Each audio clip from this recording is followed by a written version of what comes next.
I to baš sa njim. U emisiji Sad je dole došla i Suzana Ćubela koja je dobila priliku da ispriča sve o odnosima sa Milicom Kemez, koja je javno priznala emocije. Bukvalno ništa, razmenimo samo upaljač, prokomentarisala je Suzana kratko. Potom je odigrala igricu kratkih, intimnih, ali i provokativnih pitanja gde je Ćubela otkrila dosta detalja o sebi. Da li je istina da si bila sa nekim ženama sa javne scene, glasale pitanje, na što je Suzana dala potvrdan odgovor, ali nije htjela da otkriva o kome se radi.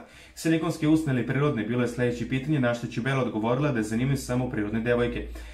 Sastavi nam devojku po svom ukusu koristeći devojke iz zadruge je bio izazov za zadrugarku. Visine građe od dive, mozak miks Šopićevi Dalile, grudi takođe je Ivine, miljena faca i zajednica, ispričala je Suzana. Zadrugarka je takođe istakli da se razmišljala o tome da se podvrgne veštačkoj oplodnji budući da voli decu. Suzana je još više šokirala sve kada je priznala da bi Nikola Rozović bio potencijalni donor kako bi uspela u veštačkoj oplodnji.